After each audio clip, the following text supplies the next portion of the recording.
Everybody take a really big deep breath in. Just fill up those airways with air, bacteria, whatever else is in there, and the airborne particles, I guess. Fill it all in there. And then let it all out in one big, solid chant. Ref, you suck. Ref, you suck.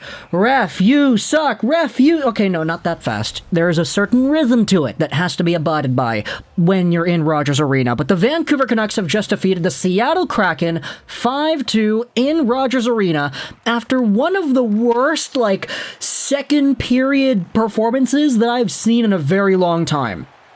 Not because the Canucks went out there and they had however many shots or the Kraken had 2 goals, but the fact that Vancouver, Vancouver, not even the second period, but the second period plus the first, the last minute of the first period, yeah, let's say that. The end of the first, start of the second, and the rest of the second. My gosh! What the hell, the referees? Bro! 5-on-3s everywhere! 8 power plays for Seattle. Vancouver has 3. You talk about the Tim Peel, I wanted to give Nashville an effing penalty and like something like that. This feels like this probably should have had that sort of scenario happening within it because the Vancouver Canucks got so outmatched with power plays and special teams that even though Spencer Martin did a good job, you can't go out there and say that this was a game that was fair to him. Thatcher Demko was taken out of the rotation because it was reported that he could have suffered a season-ending injury. Now, that's not a bad thing per se, because my goodness, Demko, go out there, get some rest, buddy, heal up, make sure you're ready for a full 82-game campaign next year, because the guy played 60-plus this year after playing 30 throughout his entire college and NHL backup life, so a big jump for Thatcher Demko in terms of responsibility and workload this season.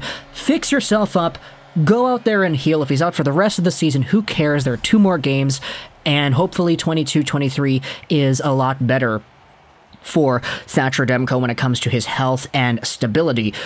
But because Yaroslav Halak was also out too, we had ourselves Spencer Martin getting called up from Abbey, suiting up as the primary starter on Black Skate Night, for crying out loud. We didn't even know it was Black Skate Night until a few days ago, when everybody was like, oh, they're doing the Black Skate. They put it on Twitter that they're going to be doing it, and I think a lot of Canucks fans kind of said the same thing. Oh, well, I mean, it's a Seattle game. Canucks are pretty much eliminated. They are eliminated now because the Dallas game went to overtime. So, yeah, RIP Vancouver playoff chances, right? But with the Canucks playing a game against the Seattle Kraken, who are not a particularly great team, they needed something to spark up this entire game and get fans to buy the tickets. And so the black jersey came out and we saw it. Of course, it's another win in regulation, so good on the Canucks for doing that. It was just unfortunate seeing Spencer Martin go out there with his blue and green and chrome, his brand new goalie mask, but surprise, surprise, you're wearing it for a jersey that's black, yellow, and red. So, unfortunate in that respect, but it was good to see Martin go out there and do what he did. He was pretty good. All things considered, the fact that he only let in 2 goals on however many shots, 32 shots, so a .938 save percentage on the night here. He had 10 power play shots against as well because the referees just could not put their whistles away for the Canucks in the second period.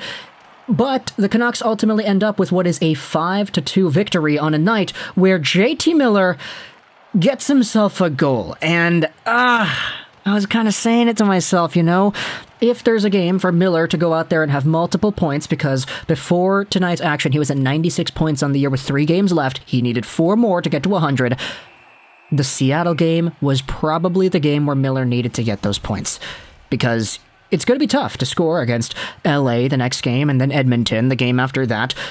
Sure, those teams are good, so they can definitely handle the puck in the Canucks' end for an extended amount of time.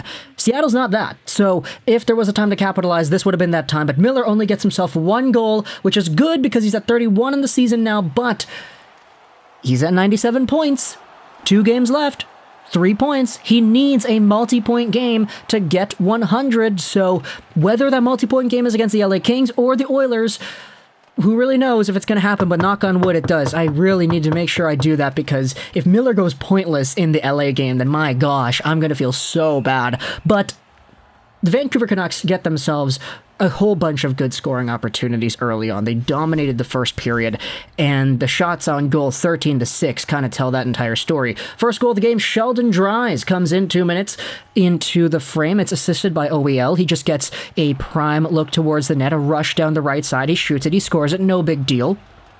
Give it 48 seconds later, and JT Miller receives a puck that is sent over to him from Conor Garland. He's up there in the high slot. He one-times it. It goes right by Joey Daccord. It's 2-0 Vancouver, 3 minutes into the opening frame.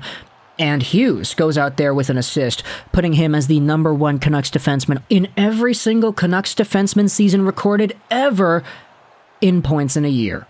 He passed Doug Lidster, so Quinn Hughes is the best defenseman of all time in Canucks franchise history, and I don't think that's really surprising. I said he actually broke it in the last video, but there were a lot of things wrong with the last video because I kind of had my numbers mixed up, but he did it now, so no harm, no foul, right? There are still 2 games left, and Quinn Hughes is probably not going to go pointless in those final 2 games. Again, knock on wood, gotta make sure we do that.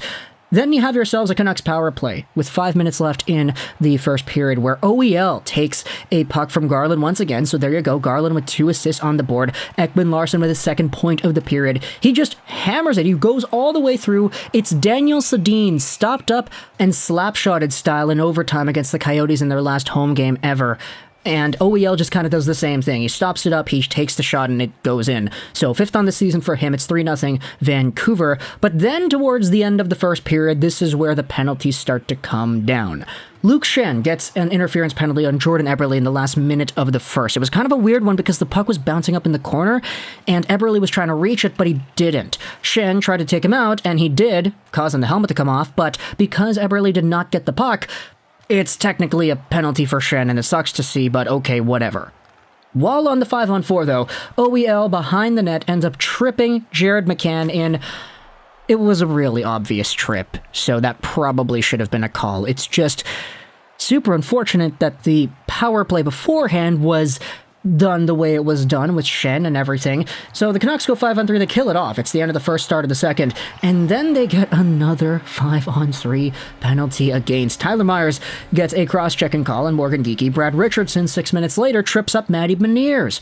You had yourselves some Seattle power play magic going on here. I kind of don't know how I feel about saying magic, but they eventually pot a goal in a few minutes later. It is that very nice play in front for Jordan Eberle, good passing play, Beniers, etc., etc., but it is 3-1, and then after the puck drops again, you have another penalty for JT Miller this time. It's unsportsmanlike conduct. Now, I didn't see what happened. I didn't see anybody talking about this on Twitter or whatever, maybe because I wasn't really looking too hard on Twitter, but Miller goes to the box, and you have yourselves Morgan Geekie, who eventually scores a few minutes later. It's not on the power play, it's an even strength goal, but it's 3-2 at this point. The Canucks get a power play because Carson Kuhlman interferes on Quinn Hughes, but guess what? That penalty is gone because JT Miller hooks Jonas Donskoy in a play that I didn't really think was a hook, but I mean, the refs called it. John Garrett said it himself. If you have an unsportsmanlike conduct penalty earlier in the game, you don't have that benefit of the doubt.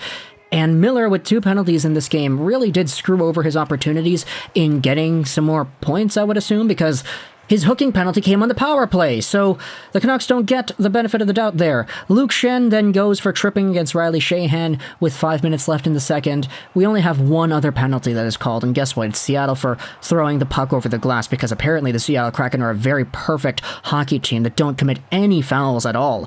Like, I don't want to see anybody in the comments saying, oh, well, Seattle just didn't do anything that was penalty-worthy. Like, if the refs really, really wanted to, they could do it. And in a scenario where you have so many Canucks calls that are very questionable, like, you have to think there's some sort of balance here that they're trying to go out there and extract. But it just doesn't work because Vancouver still, with the power play, lone power play in the third period, they get themselves 2 goals. They're all even strength goals, but the Canucks did get the one and only power play in the third. Luke Schenn follows up on a Highmore rebound to put the puck in behind the goaltender. Then we also have ourselves Quinn Hughes off of a very beautiful Conor Garland give and go. So Conor Garland with 3 assists on the night right here. Amazing to see his progression and how he has gone over the past few weeks over here. Quinn Hughes, talk about setting a record and breaking it very nicely. 3 points on the night, a goal and 2 assists, so he is undisputably the best Canucks defenseman we have ever seen, and I don't want to see anybody in there trying to disagree because Hughes is an absolute monster. But Pettersson, 0 points tonight. Miller gets a goal, so good on him.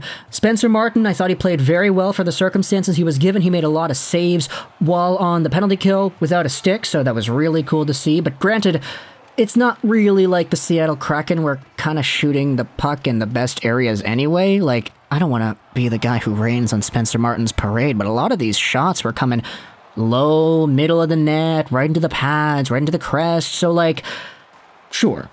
He let in 2, but he saved 30. Good on him. Vancouver wins. Miller's at 97 points. We got 2 more games against LA and Edmonton. Why did I just refer to the team in the first person? I'm not on the team. Are you on the team? Let me know your thoughts in the comment section below. I hope you enjoyed this video. And bye.